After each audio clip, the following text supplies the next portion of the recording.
जय माता की मित्रों। हम लोग पूर्वा फाल्गुनी नक्षत्र के बारे में ही बातें कर रहे हैं। विभिन्न ग्रहों का प्लेसमेंट और उनके ऊपर अलग अलग ग्रहों की दृष्टियां कैसे फल प्राप्त करवाती है, उसी के विषय में पाठ पोस्ट हो रहे हैं आपको। आज बात करते हैं गुरुदेव की। गुरुदेव अगर पूर्वा फाल्गुनी नक्षत्र में हो तो किस तरह के फल प्राप्त होते हैं। प्रथम चरण, यहाँ गुरु का बहुत अच्छा फल प्राप्त होता है। जातक बलवान, साहसी और विज्ञान के विषयों का विद्वान होता है, सच्चा मित्र और प्रसिद्ध होता है। मतलब ऐसे इंसान की प्रसिद्धि दूर दूर तक फैली हुई होती है और इनके नाम का यशगान सब तरफ होता है और सब लोग उनको हो सकता है बाई फेस नहीं जाने। और आजकल के समय में, जो वर्तमान समय की अगर हम बात करते हैं, तो कोई इंसान अगर फेमस होता है तो बाई फेस भी लोग जानते हैं, क्योंकि सोशल मीडिया के द्वारा, फेसबुक के द्वारा, अन्य विभिन्न चैनल है, इंस्टाग्राम है और है, सब में वो फोटो भी उनके साथ आती है। दूसरा चरण, जातक सबका प्रिय होता है, मधुरभाषी होता है और सफल प्रशासक और शासक दोनों चीजों में आ सकता है। गवर्नमेंट सर्विस भी हो सकती है और नेता या मंत्री पद भी हो सकता है। तीसरा चरण, विद्वान, प्रसिद्ध और जीवन के हर क्षेत्र में सफल होता है और बहुत आसानी से, इतना मेहनत नहीं करने के बावजूद अच्छे पद पे पहुंच जाता है। चतुर्थ चरण, अच्छी प्रसिद्धि होती है, धनी होता है, लेकिन अध्यात्म के प्रति भी ऐसे इंसानों में रुचि होती है। वैसे तो गुरु का फल अगर आपको बहुत अच्छा समझना है तो आप मान के चलिए, जिनका भी गुरु बहुत अच्छा होता है, उनको वेद वेदांग, ज्योतिष, रहस्य से संबंधित ज्ञान जो कहीं पे पढ़ा नहीं है, फिर भी उनके अंतर्मन से, उनके मुखारबिंद के द्वारा प्रकट हो जाता है। उसके लिए गुरु से संबंधित अगर इंसान अपने कर्म करे या उसको व्यवहार में लाए और उस तरह का संस्कार भी मिल जाए, पारिवारिक वातावरण भी मिल जाए, तो ऐसे बहुत से संत हम लोगों के देश में हुए हैं जो कभी स्कूल में नहीं गए, फिर भी बहुत ज्ञानी है। आगे बात करते हैं। पूर्वा फाल्गुनी नक्षत्र में गुरुदेव हो और उनके ऊपर सूर्य की दृष्टि हो, जातक को परोपकारी बनाती है और नेतृत्व की क्षमता प्रदान करती है। ऐसा इंसान ब्यूरोक्रेट हो सकता है, राजनीति के क्षेत्र में हो सकता है। चंद्रमा की दृष्टि बहुत शुभ फल होता है, सौभाग्यशाली होता है और पारिवारिक दायित्वों का बहुत अच्छे से निर्वाह करता है। मंगल की दृष्टि लैंड से संबंधित क्रय विक्रय और भवन निर्माण का व्यवसाय, ऐसे कई कामों में कुछ ज्यादा सफल होता है। बुध की दृष्टि ज्योतिष शास्त्र को सीखने की प्रेरणा देती है या उसमें सक्रिय रुचि ले सकता है और मृदुभाषी होता है, दूसरों को प्रभावित करना, आकर्षित करना अपनी वाणी के द्वारा, ऐसा कुछ इंडिकेशन यहाँ पे बुध की दृष्टि प्रदान करती है। शुक्र देव की दृष्टि भवन निर्माण के क्षेत्र में ले जाती है और व्यवसाय कोई दूसरा भी हो सकता है, लेकिन नौकरी में ऐसा इंसान कम इंटरेस्ट रखता है। कोई न कोई अपने व्यवसाय, अगर नौकरी में भी है कोई कारणवश कि भाई बाकी ग्रहों का ऐसा योग नहीं बन रहा है, तो भी वो हमेशा ये सोचते रहता है कि खुद का कोई काम होना चाहिए। शनि की दृष्टि धनी होता है और समाज में नेता, मंत्री, ये सब का इंडिकेशन देता है। ये था पार्ट 1, जिसमें जो पुस्तकों में लिखा है अक्षरश वैसा का वैसा आप लोगों को बताया जाता है। पार्ट 2 में विभिन्न पुस्तकों का भी ज्ञान सम्मिलित होता है, प्लस अभ्यास में क्या देखा, गुरुओं की वाणी के द्वारा क्या सुना, वो सब चीजें हम आपको पार्ट 2 में बताते हैं। अब क्या होता है, पूर्वा फाल्गुनी नक्षत्र में एक विशेष गुण होता है।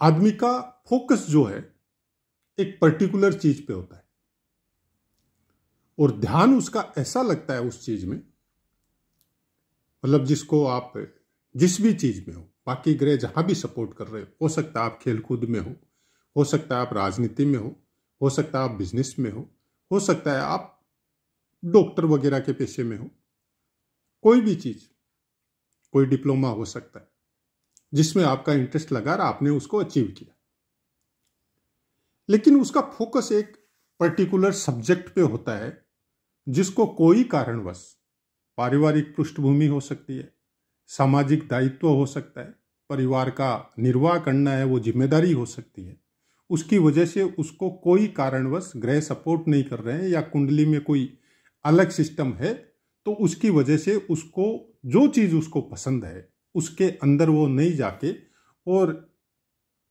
अपने परिवार का निर्वाह करने के लिए या और कोई कारणवश दूसरा क्षेत्र वो चूज कर लेता है।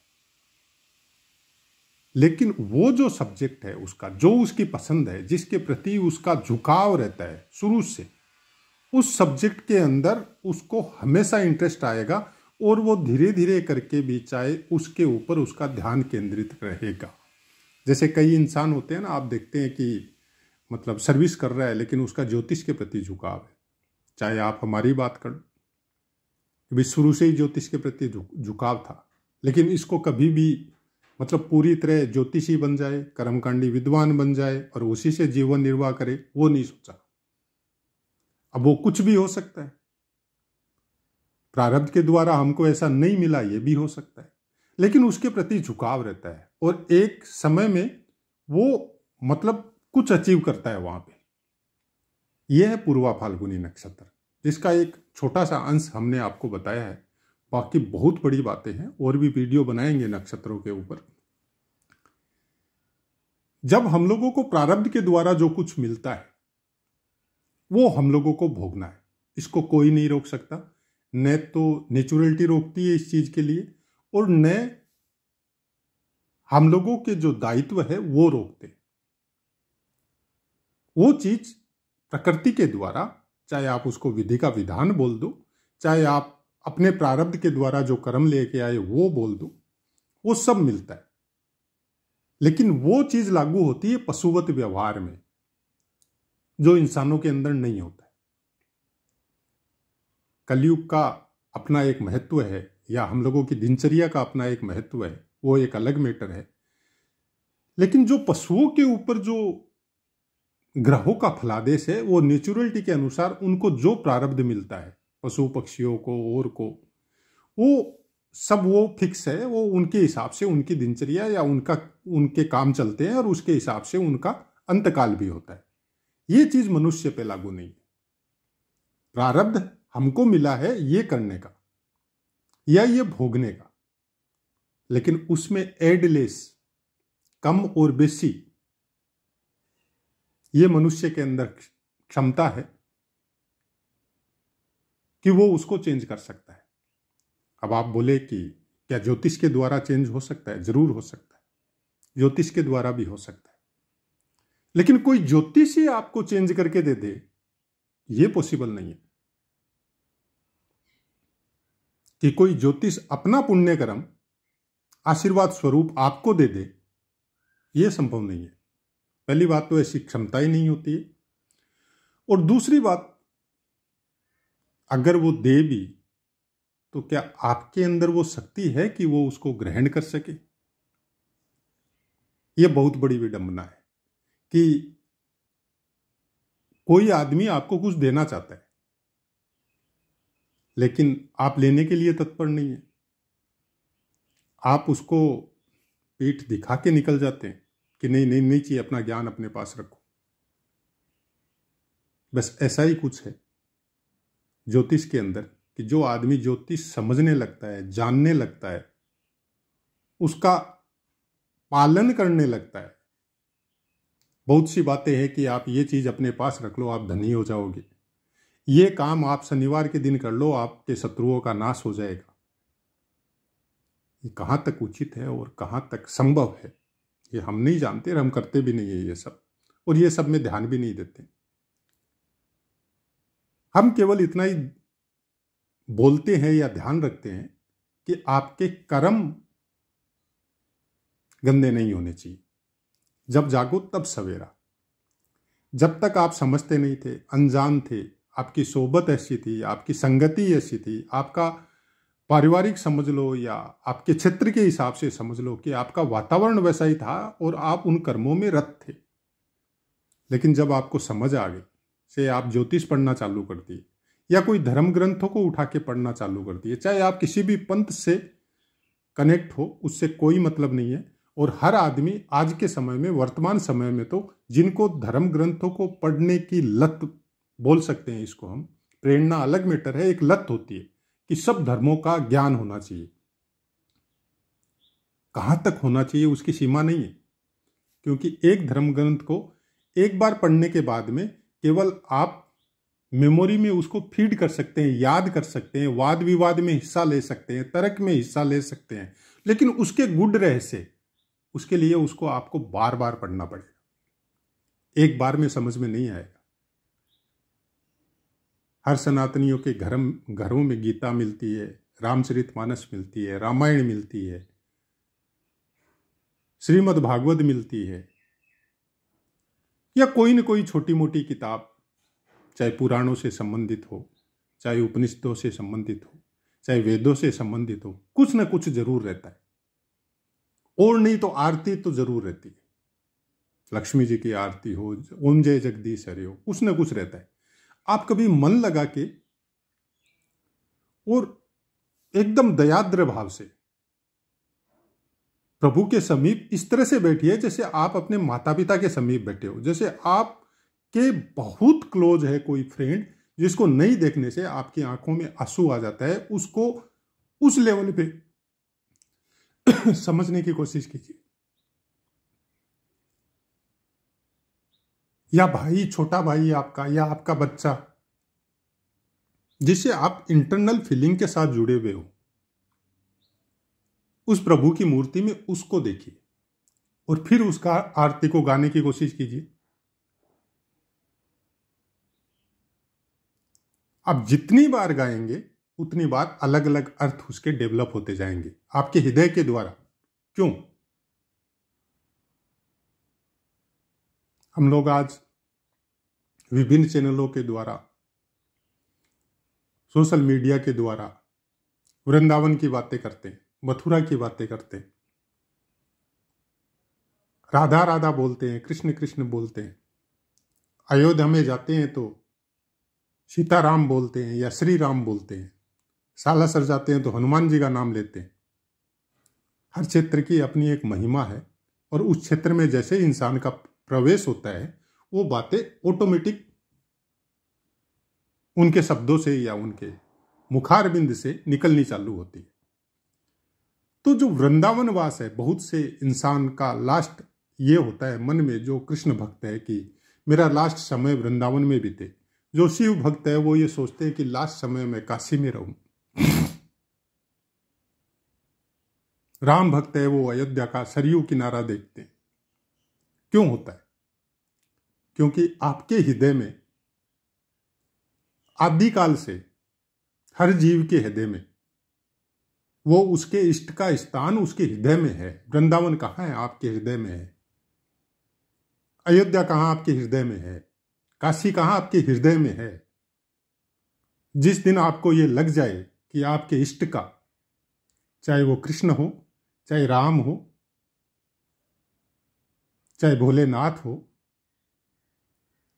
उसका जब नाम ले और हृदय से कुछ ऐसी तरंगे प्रस्फुटित हो कि आपकी आंखों से जल आ जाए, आंसू स्वरूप, तो आप समझ लीजिए कि जिस वृंदावन या जिस काशी या जिस अयोध्या के दरवाजे को खोलने के लिए जो सीढ़ियां हैं ना, उस सीढ़ियों पे आपका पांव पड़ चुका है। अब आप रिटर्न नहीं होंगे, क्योंकि एक सीढ़ी, पहली सीढ़ी पे आपने पांव रख दिया। अब आप रिटर्न नहीं होंगे। अब वो अपने आप दरवाजे तक ले आएगा आपको। ज्योतिष यही बताती है आपको। ज्योतिष ये नहीं बताती है कि शनिवार के दिन आप काले तिल लेके भगवान सूर्य की आराधना कीजिए, उसको जल दीजिए, आपका शनिदेव ठीक हो जाएगा। नहीं,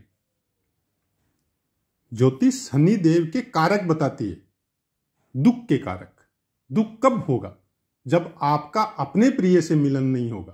प्रिय कौन? आपकी माता भी हो सकती है, आपका पिता भी हो सकता है, आपकी बहन भी हो सकती है, आपका भाई दोस्त भी हो सकता है, आपकी वाइफ भी हो सकती है, बच्चे भी हो सकते हैं। सबसे ज्यादा प्रिय कौन? वो प्रिय जब अपने इष्ट में कन्वर्ट हो जाता है, उसके अंदर जब आप उसको देखने लग जाते हैं और उसमें वो दुख का जो स्वरूप नजर आता है कि मिल नहीं सक रहे हैं, और वो जो दुख मिलता है, शनिदेव उस दुख के कारक है। शरीर के भोगों के दुख तो तब महसूस होते हैं जब हम लोग अपने मन, जो हृदय है, उसकी इच्छा पूर्ति नहीं करते। हृदय प्राण शक्ति, प्राण शक्ति, जिसको हम लोग बोलते हैं कि प्राणायाम करो। जब आप अपने प्राणों पे ध्यान लगाते हैं, श्वास पे ध्यान लगाते हैं, और कुछ प्राप्त होता है, और उस प्राप्त करने की चीज को हम लोग जब खोजते हैं और उस समय जो दुख प्राप्त होता है, एक्चुअल में शनिदेव उस दुख के कारक है। आपके शरीर के अंदर शक्ति नहीं है, ये स्थूल शरीर है, उसके अंदर शक्ति नहीं है। मंगल देव उस ब्लड के कारक है, उस शक्ति के कारक है, लेकिन वो शक्ति आपकी कहां लगी? भोगों में। मंगल देव का दुख प्रकट हो गया, वो शरीर को दुख दे रहा है, मन को नहीं दे रहा है। लेकिन वही शक्ति जब आप ईश्वर के नाम में, अपने परिवार की जिम्मेदारियों में, अपने कामों में ईमानदारी से रहने के लिए, सत्य वचनों में जब कंज्यूम होती है या लगती है, तब वो शक्ति ऑटोमेटिक आपको नेचुरलिटी से ही मिलनी चालू हो जाती। मंगल हो, शनि हो, राहु हो, जितने भी नौ ग्रह है, जितने भी नक्षत्र है ब्रह्मांड में, सब के सब अपने अंशों के द्वारा जीवों में उसके प्रारब्ध के अनुसार पूरी ऊर्जा, पूरी रश्मियां आपको प्रदान करवाते। और हर इंसान का बॉडी स्ट्रक्चर उसी टाइप का होता है। मान लीजिए कि किसी की जन्म पत्री में मंगल देव ऐसे स्थान पे बैठे हैं जहां पे मंगल देव का शुभ फल आपको नहीं मिलना है, तो आपका बॉडी स्ट्रक्चर भी भगवान ने प्रारब्ध के द्वारा उसी अनुरूप बनाया है। मंगल देव का शक्ति जिस जिस जगह में जैसी पड़नी चाहिए, उसी अनुरूप आपका बॉडी स्ट्रक्चर है। अब कोई बाह्य सामान के द्वारा, कोई पत्थर या स्टोन के द्वारा किसी ने बता दिया मूंगा पहन लो। मूंगे की खास जो हैबिट है या आदत है, ये स्टोन के बारे में हमने एक पाठ दिया भी, आप बहुत पहले 2 साल पहले ही दिया था, उसको सुन लीजिए। तो उस शक्ति को वो डायरेक्ट कैच करता है, मंगल ग्रह की शक्ति को, और जिस अंगुली में पहनने के लिए बोला, उस अंगुली की नसों के द्वारा वो शक्ति आपके अंदर प्रवेश करती है डायरेक्ट। अब जहां पे प्रारब्ध के द्वारा आपको वो स्थान जहां पे मंगल की शक्ति कंज्यूम होनी है, उसको कुछ इस तरह से आपके पिंड को डिजाइन किया है ईश्वर ने कि वो शक्ति उस अनुरूप में उससे ज्यादा नहीं होनी चाहिए। अगर हो गई तो कुछ न कुछ पीड़ा वो आपको प्रदान करेगी, और उस पीड़ा का अनुभव उस समय नहीं होगा, बाद में होगा। ऐसे प्रैक्टिकल देखे हुए हमारे कि 6 स्थान का स्वामित्व है सूर्य देव के पास, और सूर्य देव 8वें स्थान में विराजमान है, नीच के है, तुला राशि में। किसी ने बोला कि आपको माणिक्य पहनना चाहिए, जबकि उनका सूर्य बहुत योग कारक है, बहुत संघर्ष देके आपको सफल बनाएगा। उसी हिसाब से उस पिंड का डिजाइन हुआ है। लेकिन क्या हुआ, किसी ने माणिक्य पहना दिया, वो भी 10-12 रत्ती का, और उन्होंने पहन लिया। अब क्या हुआ, उनके संघर्ष की शक्ति बहुत बढ़ गई, बहुत ज़्यादा बढ़ गई। सफल भी हुए, ऐसी बात नहीं है नहीं हुए, सफल भी हुए, लेकिन एक ऐसा रोग दे दिया एकदम लास्ट समय में, जब हो गया कि भैया आपका मतलब लीवर पूरी तरह डैमेज हो चुका है और इतनी मतलब अग्नि जो पेट में है वो डिजाइन हो चुकी है आपकी बॉडी के अंदर कि सब अंगों को डिस्ट्रॉय करते हुए जा रही है। अब कोई 10% 5% बची है। उस समय कोई हमारे संपर्क में आए, हमने बोला भाई मुश्किल है, क्योंकि जिस हिसाब से आपकी कुंडली होना तो नहीं चाहिए था, आपको कोई स्टोन पहनने की जरूरत भी नहीं थी, और अभी जो आपके साथ हो चुका है तो कह तो नहीं सकते। अब ईश्वर की मर्जी है, जितना हो सकता है भोलेनाथ का जाप कीजिए और इसको माणिक को निकालिए। और उसके 5, 7, 10 दिन या 1 महीना बाद में वो कोलेप्स भी हो। तो थोड़ा दूर रहिए, ये बातें उनको चुभेगी जिन्होंने जेम्स को एस्ट्रोलॉजी बना दिया। आज के 20 साल पहले तक जेम्स एस्ट्रोलॉजी नहीं था। कोई भी एस्ट्रोलॉजी का विद्वान कभी नहीं बोलता था कि ये स्टोन पहन लो। 20-25 साल पहले जब हम लोग सीख रहे थे तब ऐसा नहीं था। अब हो गया, क्योंकि व्यापार हो गया,